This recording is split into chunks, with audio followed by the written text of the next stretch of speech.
this is Michael Bosey. Welcome to Marketing Without the Marketing. Glad that you can be with me today. This episode is part 3 in a series about marketing quizzes.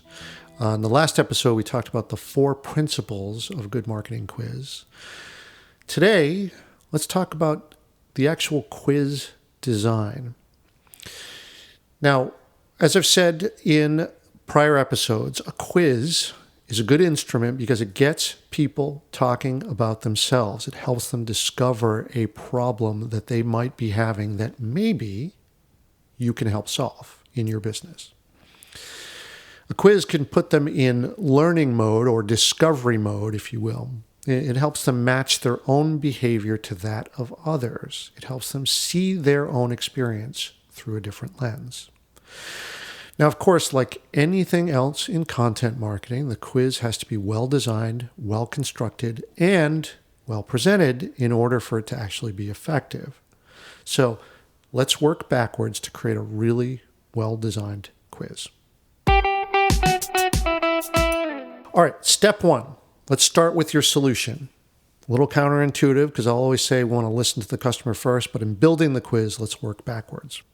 So let's look at your solution or solutions, and there are 2 potential cases here. 1, you have a single solution and you want to find out if a customer is a match. And 2, you have more than one solution and you want to categorize customers. So these 2 things are very different. And then we move on to step 2, which is to identify the ideal customer outcome. You turn to the customer and you ask, what are the outcomes that they are looking to achieve? What are the results that they're seeking? What changes do they want to make? And obviously, this should be tightly matched to your solution or one of those solutions in step 1. Step 3, create the questions that lead to that outcome. Think about this. When your solution and the customer outcome is aligned, then it's time to design the questions that serve both. There has to be some overlap there, right? So in designing any kind of assessment like this, think about what kind of questions lead to that particular outcome that you can measure. And when you turn the process inside out like this, think about this. Your quiz will help lead from number 3, the question, to number 2, the outcome, to number 1, the solution. And a quiz can be a great instrument to lead them down this path. So let's unpack this a little and just see how these things work together. Now, I break this into 2 parts, an awareness of the problem and an awareness of the solution. Let's look at an awareness of the problem first. It may seem counterintuitive to suggest that the customer doesn't truly understand their own problem, but sometimes we can't see what we're struggling with, even when it's right there in front of us. And often it's more about a lack of clarity. So it might manifest like this, right? Like a customer is getting stuck or encountering a roadblock. A process that the customer uses is stagnated and it's no longer effective. Or maybe something's changed in the sector or with the business, and whatever it is, what was working before doesn't work anymore. In any of these cases, it might not be blatantly obvious to the customer. Just a feeling for them that something's off, right?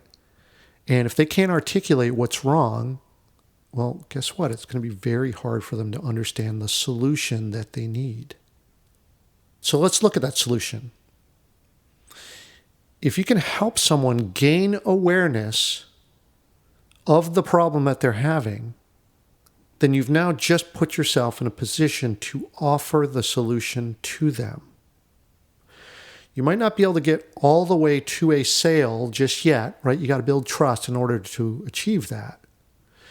But a customer who's on the right track understands the parameters of the problem, can articulate the problem as it applies to their particular situation, and they can see what success looks like once that problem is solved. Now, at this point, you can help them map their problem to your solution. I mean, again, if it's a match. Helping someone see these potential solutions, it's not just a matter of awareness, right? It can start to get them thinking about the next steps they can take towards solving this, right? Maybe that's you, or maybe that's with someone else, but you're the one who has initiated that response. Now, at this point, you can help them map their problem to your solution. And this has a couple benefits, right? One, like if you help them see potential solutions, yes, they might pick you to help them. But also, you're going to give them ideas about next steps to take as well. They'll start thinking, oh, okay, here's the pathway towards me solving this problem, which may or may not involve you, right? But the thing is that you've actually helped them in the process, which means that you've built the trust you need to earn that transaction. And look, that's content marketing in a nutshell. You earn trust by helping someone, and then you're the logical next step when they're ready to pay for the solution. That's content marketing. That's what I like about this strategy. It abides by the same principles. So it's in line with everything that we want to execute. All right. Now, we've talked a lot about the customer and quiz design. Let's talk about the different quiz types. But I'll leave that to the next episode. So thank you for listening. Glad that you were here today. Hit me up on Twitter, on LinkedIn, leave a comment, send me an email. Would love to hear how any of these strategies that you apply, the quizzes or anything else that you do, that comes out of this podcast, if it's been beneficial to you, would love to hear it. So leave me a note. All right. Thank you again, and we'll see you on the next episode.